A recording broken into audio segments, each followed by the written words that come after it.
alive. It's their bargaining chip. Why would they kill the hostages if they literally took the time out to kidnap them? Still on the verge of the administration's biggest diplomatic victory in the conflict, questions are swirling internally about how much credit Biden's approach deserves.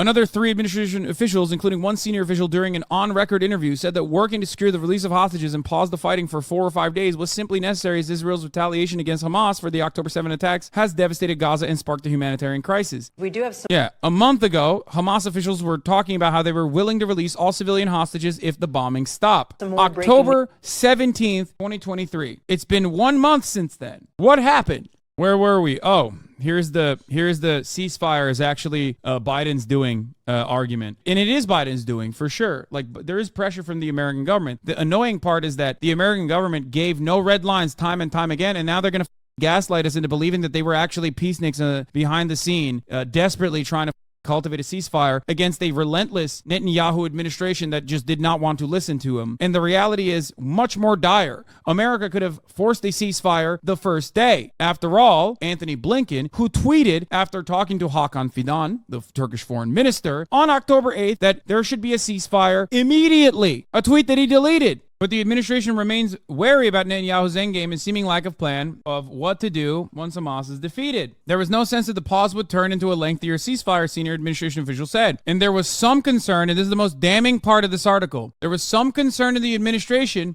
about an unintended consequence of the pause, that it would allow journalists broader access to Gaza and the opportunity to further illuminate the devastation there and turn public opinion on Israel. From day one, they've said the Israeli government has no plans on what to do with Gaza once they're done with their bloodthirsty, monstrous bombing campaigns. And the American government has kept trying to restrain them while simultaneously saying no red lines, no ceasefire. And I've told you time and time again that this was not a moral consideration, America saying use smaller bombs or maybe do some humanitarian pauses. I told you, it has nothing to do with morality. It doesn't have anything to do with how normal human beings would act or react to a situation like this, and everything to do with PR. Israel is unlikely to ramp down its military operation in Gaza. When the temporary pause ends, experts say, Israeli officials have vowed to continue the offensive until it destroys Hamas, arguing in some cases the campaign from the enclaves north to the south helped the hostage negotiations by making a halt more attractive. That's not true. A month ago, Hamas said that they wanted a ceasefire. And a month ago, when Hamas said that, remember what the American State Department and the Israeli government said? We do not want to temporarily cease fire in exchange for hostages. Hamas is simply drip feeding hostages to us one at a time every single day to try to implement a ceasefire that goes against our better interests. The ceasefire only happened, and the hostage negotiation only happened because the family members of the hostages in Israel have been endlessly campaigning for it since October 8th. That's why it happened. And America could have stopped it at any point. Just remember that. Based on your reporting, Margaret, what can you tell us about how this deal came about? Vlad, this was a very small group of negotiators over the past 7 weeks. It's been really intense pressure being exerted here. The U.S. was talking to Israel's leaders, its intelligence agency, and it was Qatar that was the conduit to Hamas. Egyptian intelligence also helped. So together, they put pressure on Hamas to provide proof of life for the 50 civilians expected. This is crazy to be like, yeah, they're the ones who put pressure. Like, what do you mean? I'm sorry. I'm sure there's a lot of reactionary assholes in the Hamas command structure too, but they've been trying to get this deal off the ground for weeks at this point. And it is the identical deal as far as I understand. I might be wrong on it, but everything I've seen is that this deal that finally came to be is the identical deal that could have happened weeks ago. To be first released, and then they got Israel to agree to allow in cooking oil and fuel for hospital generators to run and to release those Palestinian women and children from detention centers. And then both sides to halt fighting for these short-term ceasefires that could last 4 days or more. Now, we have come close on at least 2 occasions, once at the end of October and a few weeks ago. But this is the very first time both sides have publicly agreed to the terms. To help close this deal, President Biden also picked up the phone himself. And so, Margaret, what do the phases of this deal entail? So once the official halt to fighting is underway, Hamas is expected to begin releasing women and children. First, at least 3 Americans in this first phase. Israel said for every 10 hostages, 1 more day of ceasefire.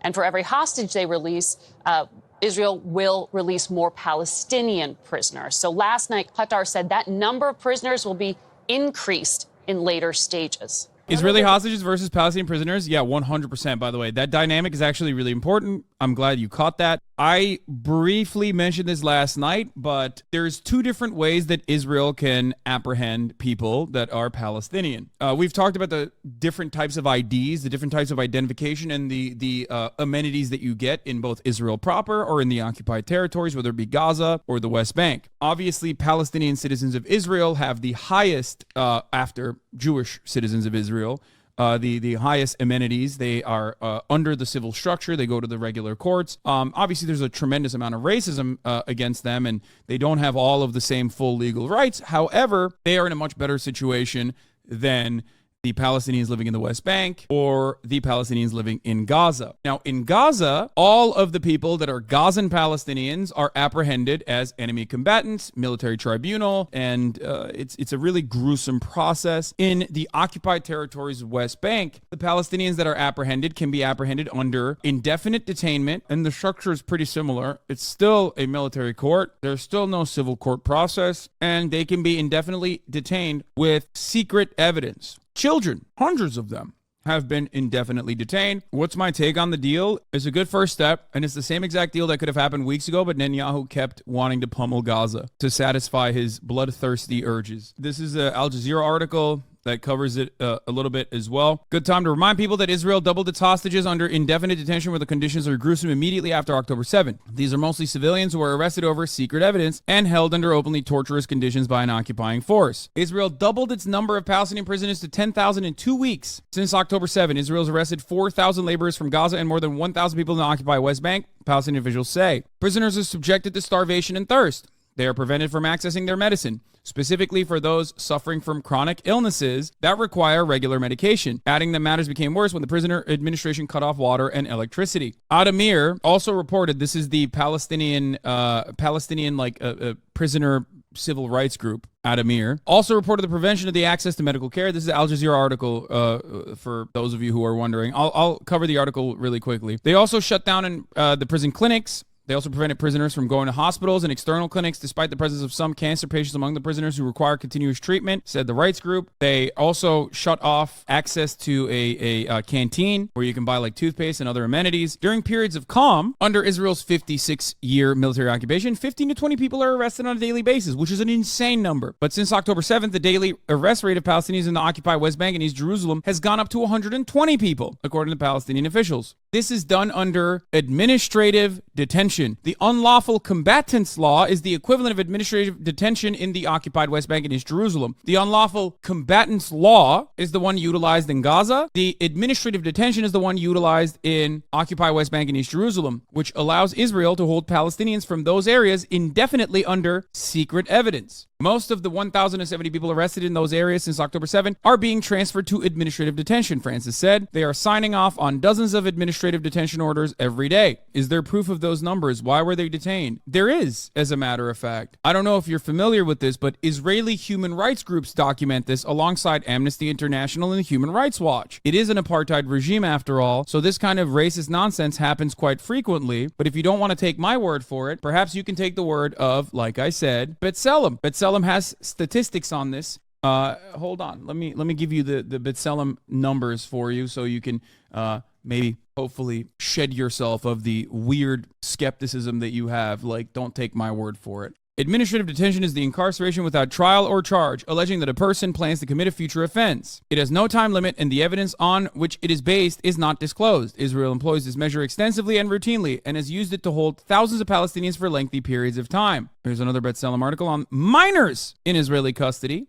While detention orders are formally reviewed, this is merely a semblance of judicial oversight, as detainees cannot reasonably mount a defense against undisclosed allegations. By the way, this is not in a civil court structure. This is a military court as well. Nevertheless, courts uphold the vast majority of orders. I believe 97.5% are upheld. A lot of men, women, and children, elderly. It's just kidnapping. It's legalese for kidnapping. At the end of September 2023, the Israeli prison service was holding 1,310 Palestinians in administrative detention. Also, in some cases, the military holds administrative detainees, usually for short